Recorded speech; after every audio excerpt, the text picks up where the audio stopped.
speaker of the day, and hope everyone's had a great time. This has been amazing for me. So, Justin Van Kleeck is the president of Triangle Vegfest, a nonprofit organization based in Chatham County, North Carolina, that runs a micro sanctuary for farm animals and promotes ethical veganism. We currently offer lifetime sanctuaries, 60 hens, 6 roosters, and a potbelly pig. He and his wife Rosemary also are developing an online hub called the Micro Sanctuary Movement to help others start animal sanctuaries on small scales. Justin is a writer on topics related to ethical veganism, intersections of veganism, and other social justice movements and sustainability. His work has been published by our in-house vegan publishers, Project Intersect, Sustainablog, and other media outlets.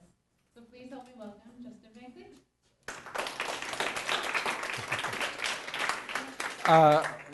Sure, I'm loud. I can talk. That's right. Thanks. So hi everybody. My name is Justin Van Kleeck. I have this in my hand because I'm a writer, not a speaker. They're two very different things. In case you did not know that, but I'll do my best. So I'm the president of Triangle Chance for All. So as Helene said, we're a nonprofit organization, and our mission is to provide or secure a permanent sanctuary to farmed animals in central North Carolina. Our goal is to liberate animals from the agricultural system and provide them with a lifetime of respect on our 3-acre micro sanctuary, or to also place them at other sanctuaries if we're not able to keep them at our sanctuary. So we also promote ethical veganism as a necessary way to end the exploitation of all animals, along with the rescue. So all of that probably sounds fairly familiar to you, except for the micro sanctuary bit. So we call ourselves a micro sanctuary because we're about 5, 10, 50, even 100 times smaller than most other farmed animal sanctuaries that you probably are familiar with. But along with those physical measurements, we also see micro sanctuary as a concept. For us, it is a state of mind and a perspective on the world as our place as caregivers that is much more than just about property lines and resident numbers. So micro sanctuary is also a movement.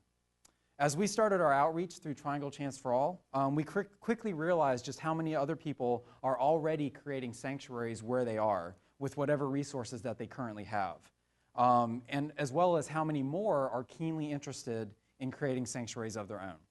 So my partner Rosemary and I are working to create the micro sanctuary movement online, which we see as a real center point for all these people who are doing sanctuaries in so many different ways, not just get a huge tract of land, bring in hundreds of animals, and raise money. There's nothing wrong with that. That type of farm sanctuary saves hundreds of lives, thousands of lives every single year, but there are other ways to do sanctuary as well. So you see, for us, Triangle Chance for All and Micro Sanctuary is about much more than our sanctuary and our residents. Obviously, it would be pretty awesome for you to donate your money to TCA and support our rescued animals and the work that we do that way. That's awesome. But our vision of sanctuary is much more populist and action-oriented than that. You see, what we want to do is we want to inspire you to engage with farmed animals personally and to see them in completely new ways.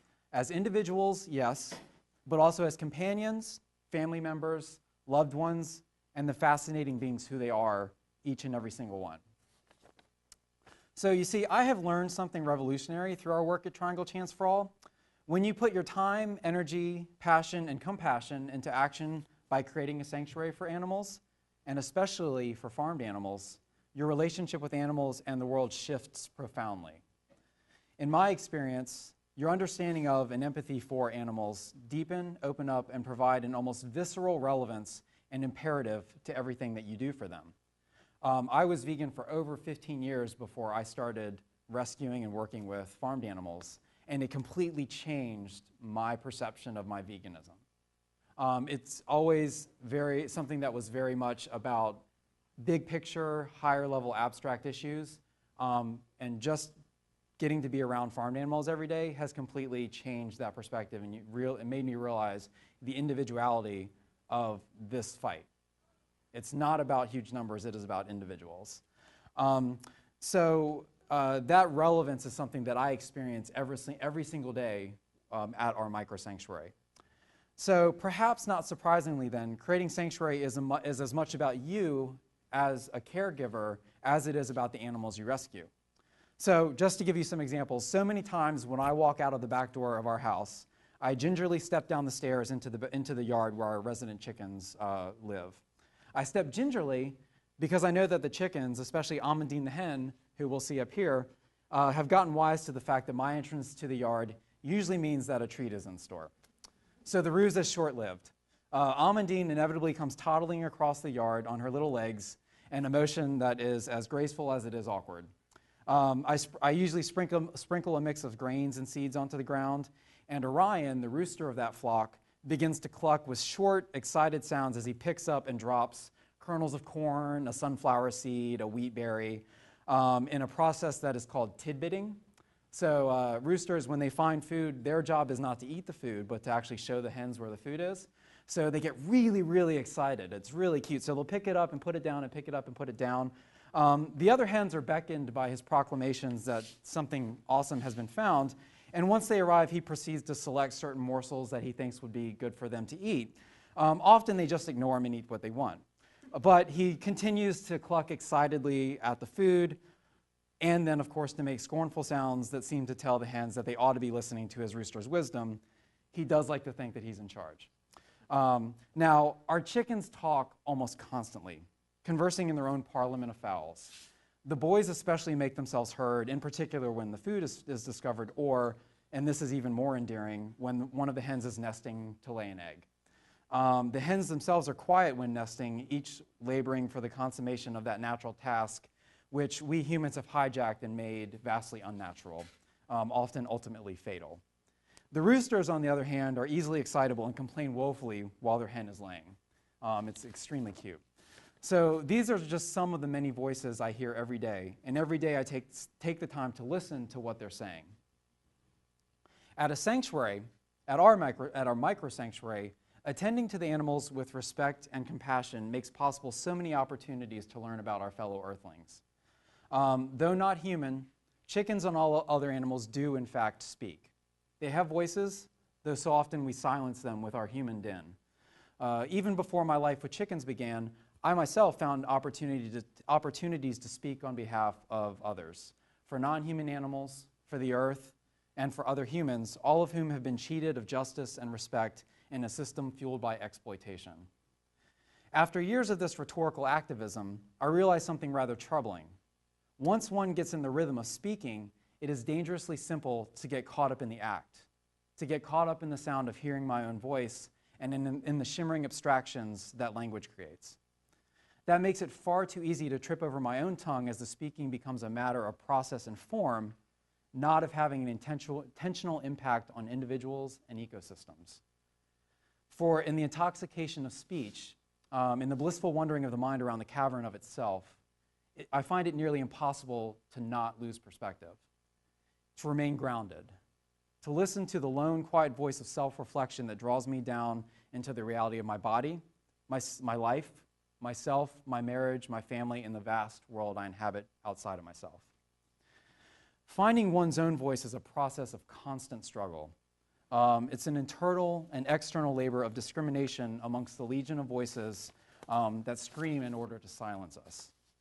It has taken me decades to even hear a hint of that voice, all the while recognizing more clearly that it is not one, but multitudes, like Whitman said, and that there are so many others, not my own, who need to be heard. Amidst the voices of the chickens, I'm forced to confront a monumental question.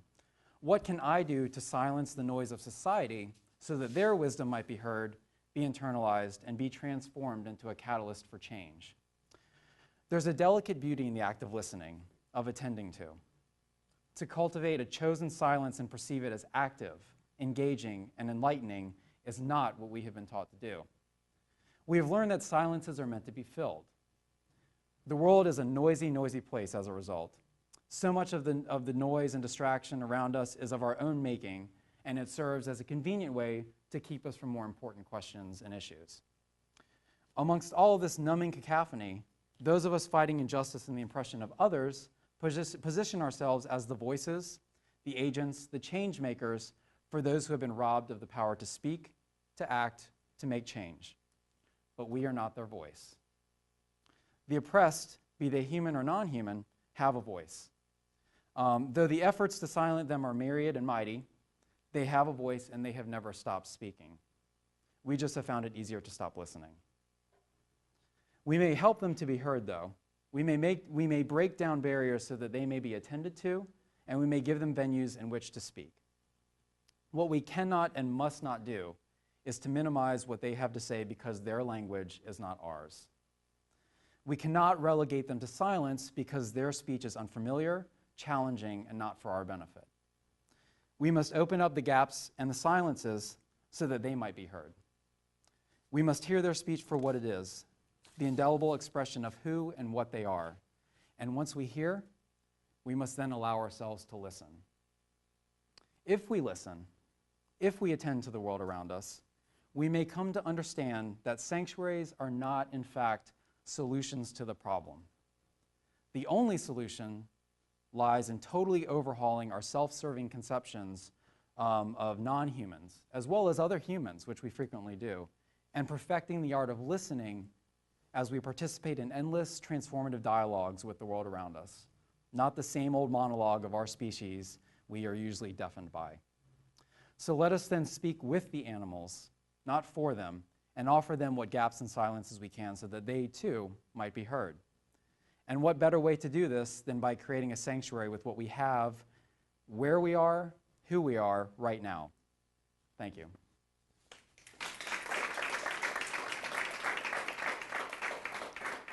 So I kept that intentionally short because I wanted to have a lot of time for questions and conversation. So does anybody have questions who are not familiar maybe with Triangle Chance for All and with the micro-sanctuary idea? Does anybody have questions or anything that points would like to raise? I'd love to start a conversation and not just stand up here and talk the whole time. Yeah, that's a great question. So we have a variety of events and volunteer work days at the micro-sanctuary. We're actually having our first volunteer work day next Sunday, the 26th. So if you're interested, find us on Facebook, Triangle Chance for All, and also check out our website, and we'll have announcements there of opportunities to come out.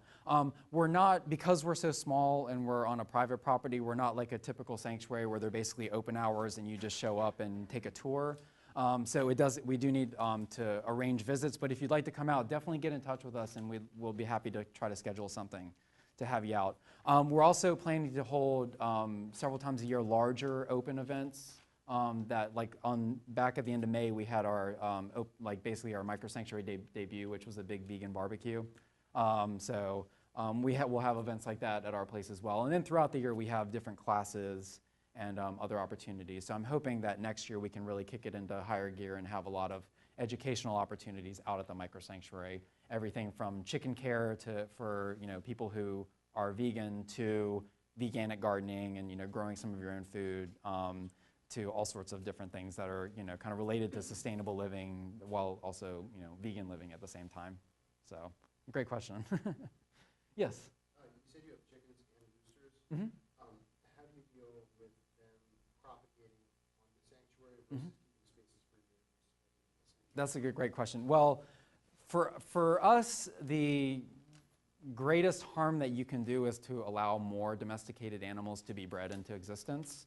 I can get into a longer conversation about the problems with domestication as an institution and the effect that has on individual bodies. But luckily, chicken population control is extremely easy. It basically boils down to collecting all the eggs every day and then feeding them back to the chickens. So a lot of people are kind of taken aback when I mention that we feed all the eggs back to the hens and the roosters, but actually the eggs are their favorite treat. They love them. And it's good because we've done so much genetic biological manipulation of chickens, we've taken an animal that you would typically in the wild raise or produce 12 to 15 eggs maybe once or twice a year for the purpose of reproduction, and brought them to a point where they produce anywhere from 250 to 300 eggs. So they're laying almost every single day. And that, as you can probably imagine, that takes a huge toll on their body. So by feeding the eggs back to the hens, we provide a lot of that nutrition back to them, which, is honestly just an effort for us to try to stave off a lot of the reproductive cancers and things that they're probably going to fall prey to. because chickens are basically bred to self-destruct at about 4 years old or so, after they stop producing so many eggs. So we're really just trying to race against the clock and do as much as we can to keep them healthy, because we want to keep them around for as long as we can. So yeah, we just collect the eggs every day, and the roosters are mixed in with the hens. So if we did not and we allowed them to go broody and sit on their eggs, they could theoretically produce more chickens. But the last thing that we want to happen is for more animals to be brought into existence, only to go through that experience. So we collect eggs every day, we feed them back, and for us, it is the most sensible thing to do, because it feeds that nutrition back to the hens. They really love to eat it. And I mean, if you think about it, the eggs are really their property. It's not ours to decide what to do with, it's theirs. So we're just giving them back something that they produce to do what they will with it. So, yeah. Yeah, you have a question? So, well, I wanted to kind of comment on talking about communication with animals. We went to the Animal Rights Conference 2 years, when it was in the last, and Michael Weberman gave this great talk about giving animals back their agency.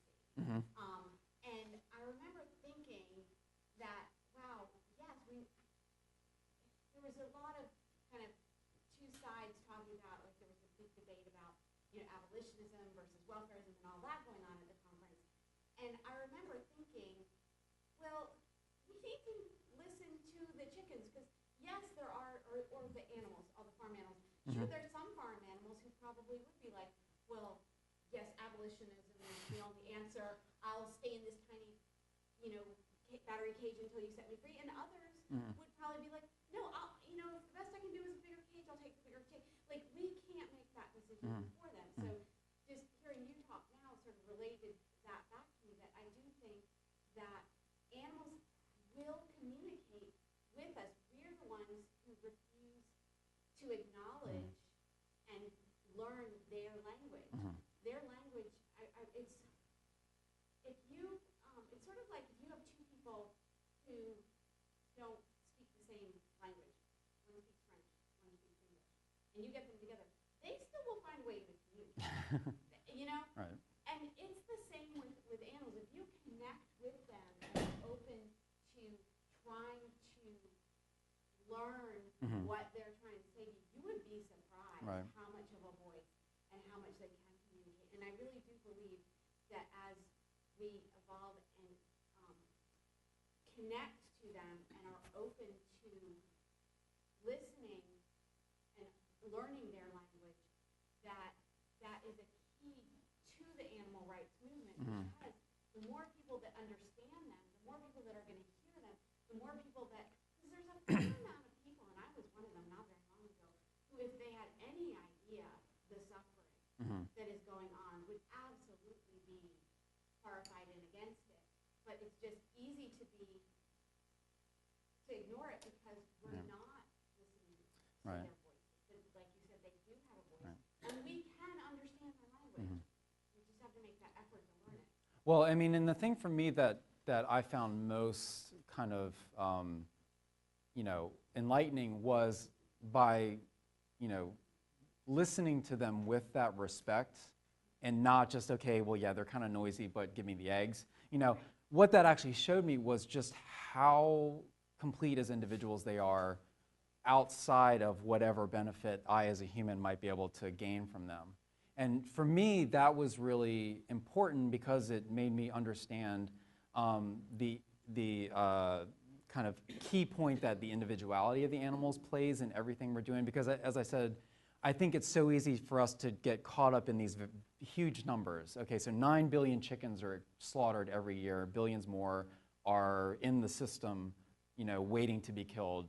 And I mean, but what do you do with 9 billion? I mean, as an individual, the numbers are just such that they're overwhelming, but then what do you do with that actively? I mean, it's something that it's very easy to kind of feel overwhelmed, but then stay at that abstract level. And for me, by directly interacting with animals in that way and realizing the amount of communication that they have going on, and the individuality of their voices behind that, to really respect just how important it is that we remember that we are fighting constantly for individuals, and that every choice that we make is a matter that is is borne by the individuals who suffer and die because of our choices. So, you know, you think about 9 billion chickens, you think about a chicken truck driving down the highway, right there, that one truck would overwhelm most sanctuaries.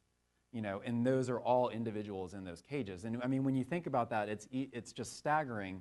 But then you realize you go to a sanctuary and you get to spend time with one individual chicken or watch several individual chickens interacting together in the way that they live independently of our manipulation and our, you know, management. It just really is profound and I think very humbling, because it you know, you can realize just why it is important that you treat them with respect and not just as means to end. So. And I think the voice issue is important for that, because we may never understand what chickens are saying to each other, but the fact that they're communicating is the essential part. The fact that they're individuals who have lives, who have desires, who have intentions that have nothing to do with us. And as far, you know, as far as I'm concerned, that's something that we must ultimately, you know, always respect.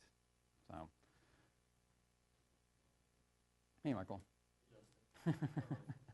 So, you know, I think all sanctuaries probably have their challenges. Mm-hmm. But I'm sure there are some that are unique or more important for, you know, a micro sanctuary. Right. To have to do it. And I know you might have certain segments of society that's, oh yeah, I'm really gung ho. As soon as I know how to do that, I'm going to go for it. And you might have another subset that is kind of like, oh, I really believe in this, but I'm super intimidated Mm-hmm. by starting my own sanctuary. Right. So what are some of, you know, the challenges that you face as a micro sanctuary? Mm-hmm. How do you deal with them? And one that I'm in particular interested in and wonder about that I haven't asked you about before is, so maybe at like farm sanctuary they have a whole staff.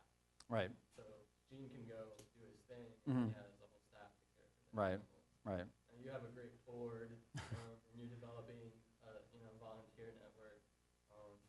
I But think imagine I know it'd where be this is pretty- going. I imagine Yeah. it'd be pretty hard for you to, Uh-huh. if you needed or wanted to head out of town. Right. What would you do? Things like that. Not. Probably. No, that's a great question. So let me break that up in a couple of answers. So I think for us as a micro sanctuary, and this is true for a lot of smaller sanctuaries, whether they are micro or whether they're just, you know, not a huge staff with millions of dollars in revenue, the fundamental challenge is getting on people's radar and getting them to recognize the value and the importance of smaller sanctuaries. So just to give you an example of why smaller sanctuaries are crucial, a sanctuary like Animal Place in California will take part in a rescue of thousands of battery cage hens.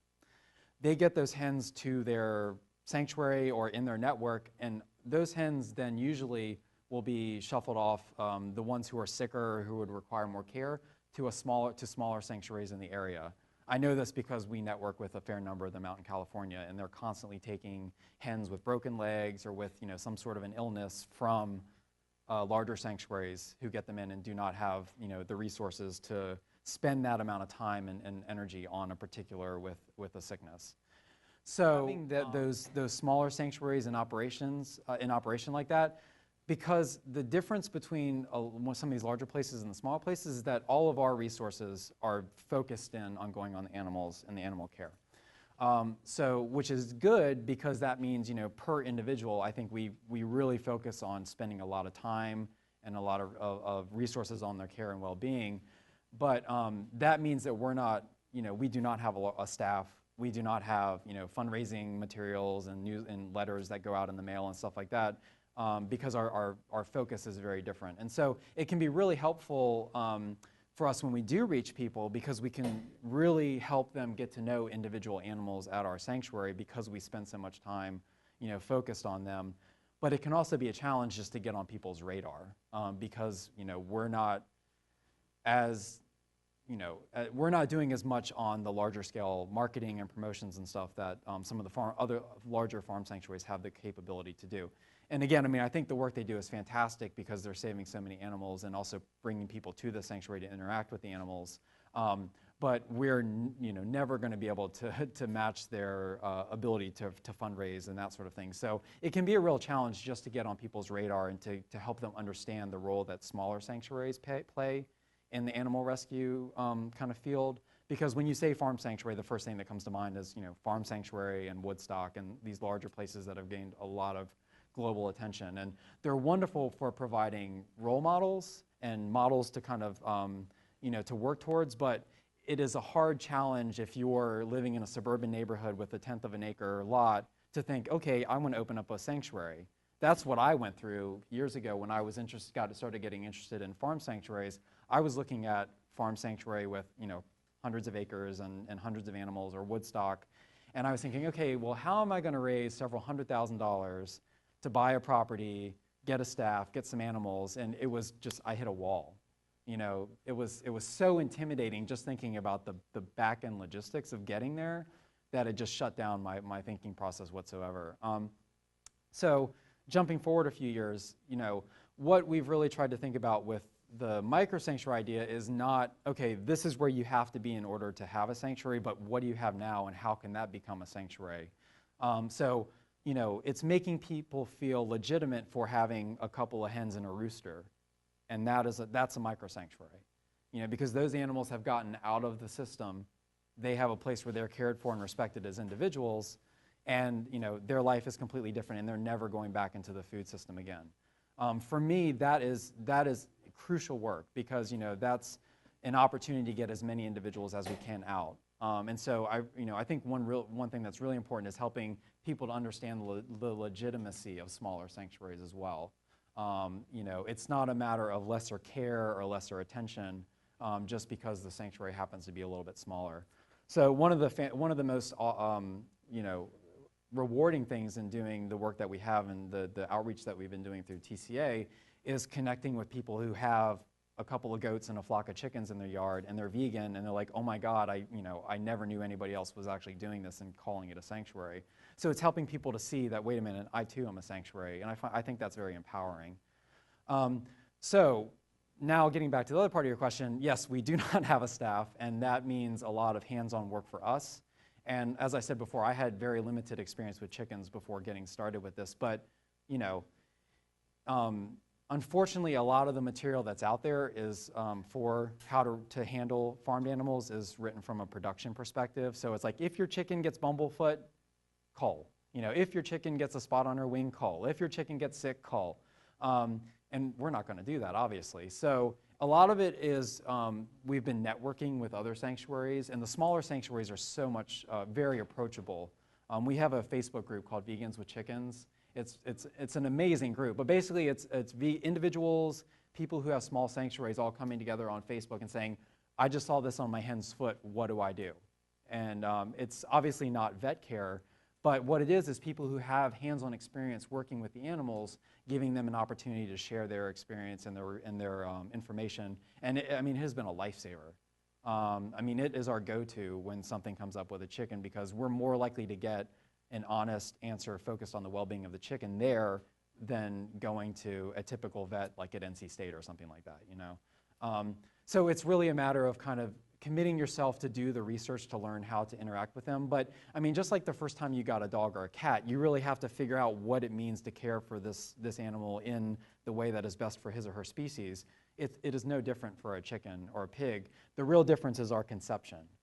We conceive as dogs or cats as companions, but chickens and pigs and goats and sheep are livestock, and so they live in another totally separate realm from the dogs and the cats. And for me, I think that's a false construction. I think that they're all individuals, and the way that we relate to them and learn about relating to them and caring for them is the same. It's all just that process of kind of getting to know that species and the individuals and their needs. So it's been a constant learning process for us, and it always will be a learning process. But again, once I think you see yourself as a caregiver, it then becomes just part of your life and part of what you do, and it's totally doable. If you're interested in something like an internship at Farm Sanctuary or Woodstock, that is definitely a great way to get hands-on experience while getting a lot of guidance from people who have been doing it for a long time. But you can also do it yourself in ways that are really that are just as sustainable. It's really just a matter of kind of focusing on the well-being of the chicken. So for me personally, and I think this is true for a lot of people who have sanctuaries, The last thing that I would want to happen is where I'm an administrative person and I'm not spending hours of the day cleaning up chicken poop. I know that sounds kind of funny, but it's actually really rewarding work. And as I said before, I mean, for me, it constantly brings home why it is that I'm vegan. And being able to care for the animals in that way as well as interact with them is the most rewarding thing that I could ever be doing.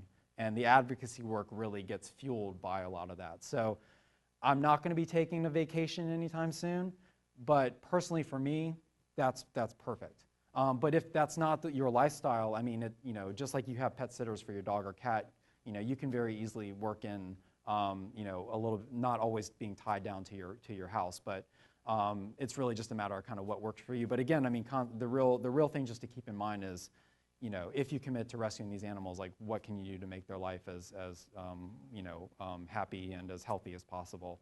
And that does not necessitate having hundreds of acres and millions of dollars. So that was a really long answer, but hopefully I covered all the bases. So, yeah, thanks. Any other questions or comments? Yes. Can you tell us about Mott? Yes. So Mott is going to cycle through here somewhere. Mott is one of our most recent rescues. He is a potbelly pig who was listed as a she for the entire time that he was at a shelter outside of Charlotte. And pigs come into shelters around this area for a number of reasons, whether they're teacup pigs who people quickly realized actually will not fit into a teacup after about a week or two. So if anybody tries to sell you a teacup pig, please do not fall for it.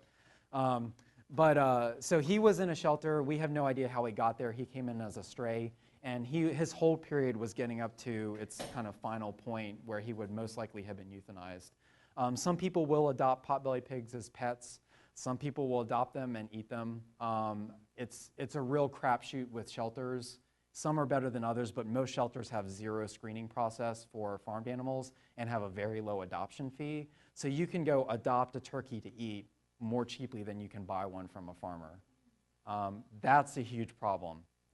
So that is part of the reason why we got into doing what we do, was realizing that these animals have this tiny little window in which they can be gotten out of this food system, and very few people are making the most of that and finding them permanent caring homes. So anyway, Mott is a fantastic potbelly pig. He's just amazing. He is very shy. He came into us being really scared of humans. Anne over here was the volunteer who brought him from Gaston County. And in the past 2 weeks that we've had him, he's completely changed. He will roll over for belly rubs occasionally now. He comes up to us and wants to be petted. He wants to eat food from our hands. He now sleeps curled up on blankets in a baby pool. Do not ask me why that works for him, but it works for him, so we're going with it. But yeah, he's a black potbelly pig. He's probably 3 to 4 years old, weighs about 130 pounds. And I love chickens. Chickens are just fantastic, but that is Mott right there. And there's just something about looking into the eye of a pig that makes you realize we're not, as much as we think we are.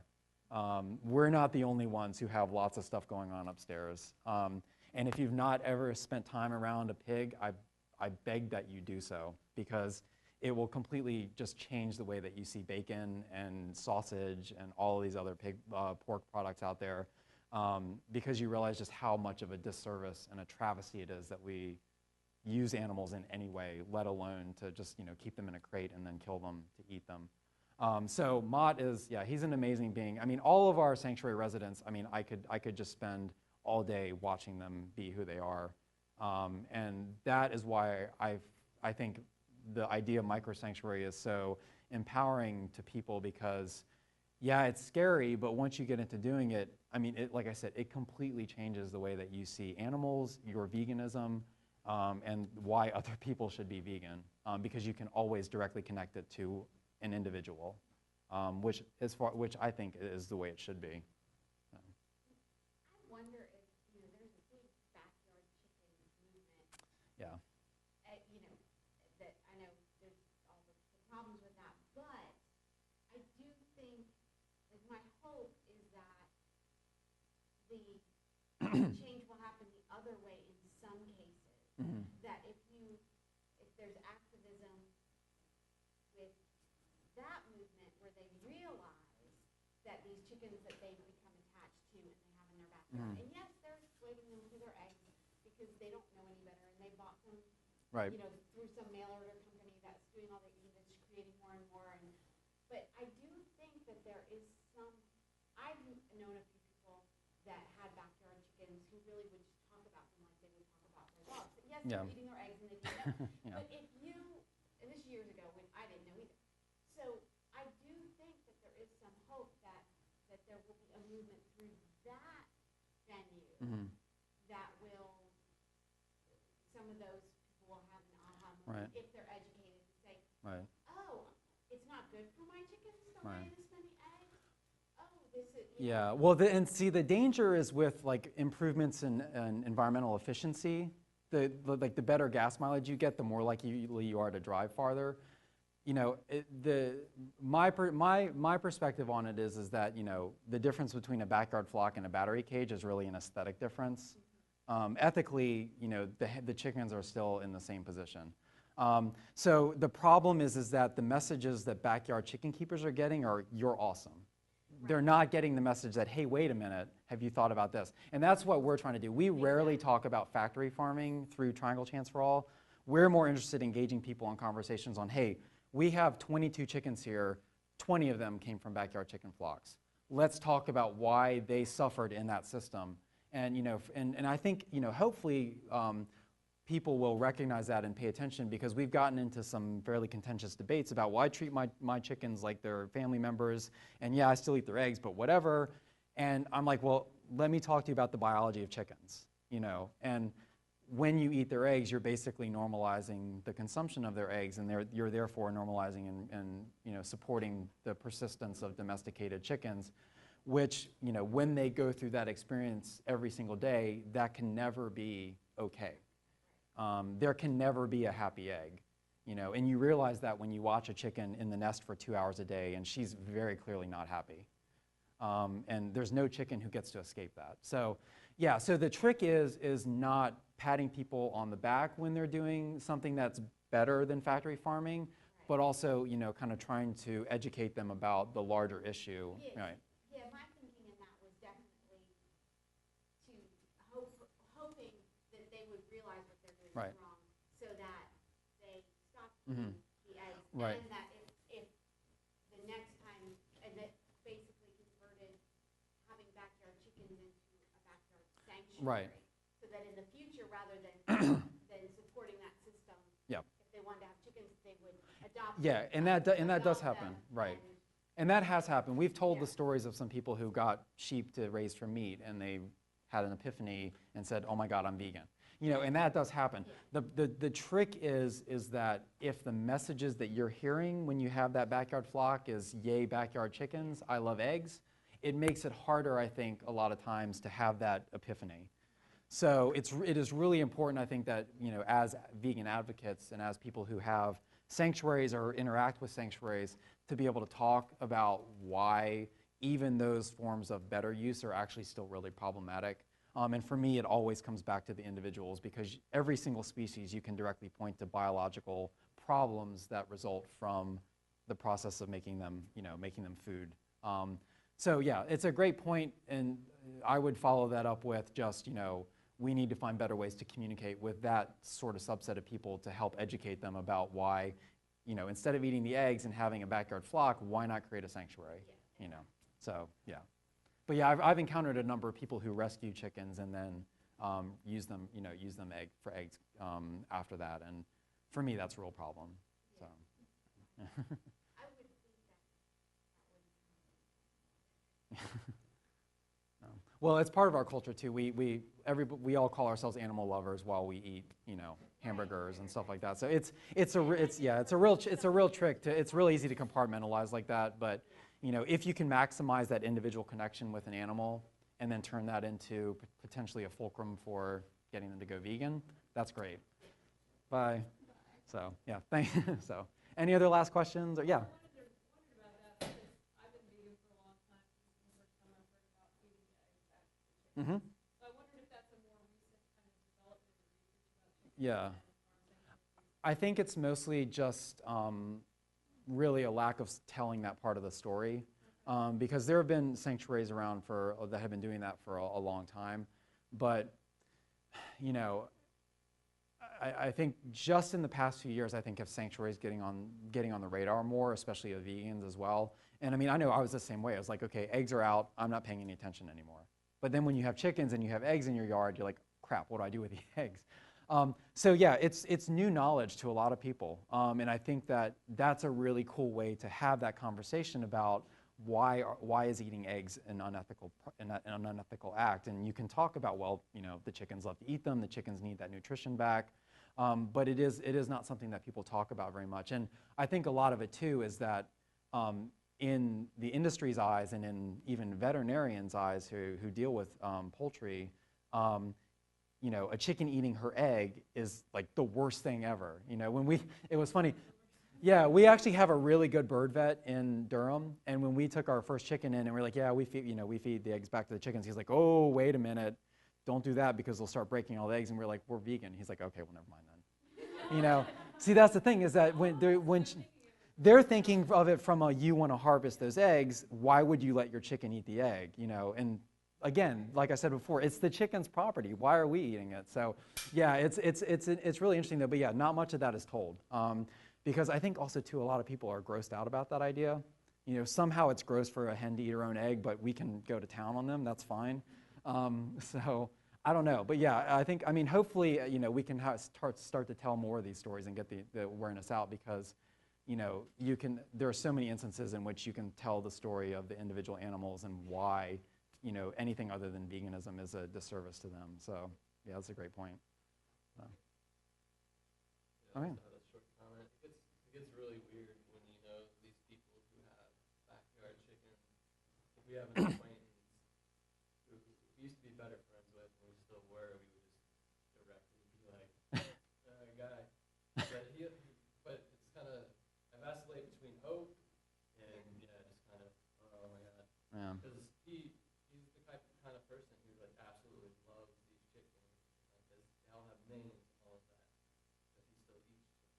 Mm-hmm. Not just he eats the eggs, he still eats chicken. And I'll see him post on Facebook an article about insects and ask people not to squish insects. And like the other day, someone posted about finding a snake and killing it. He got all up in arms that the guy killed the snake.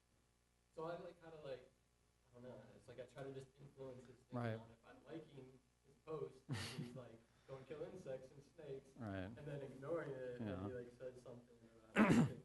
Yeah. But it just gets really weird and it's hard to.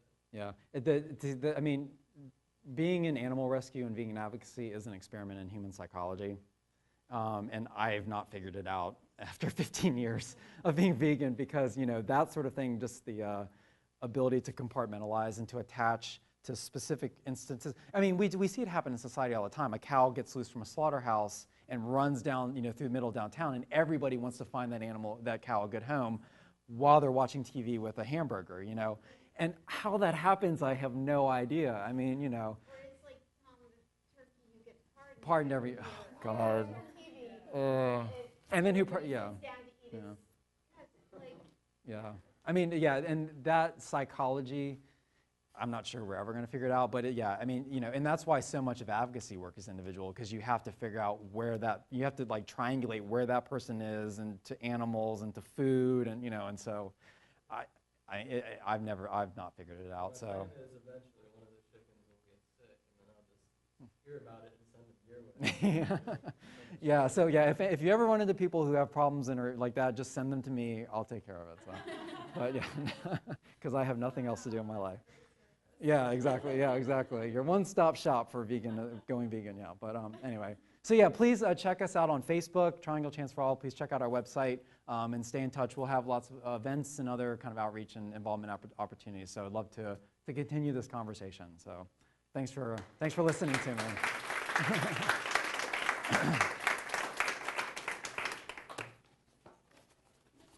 Yes.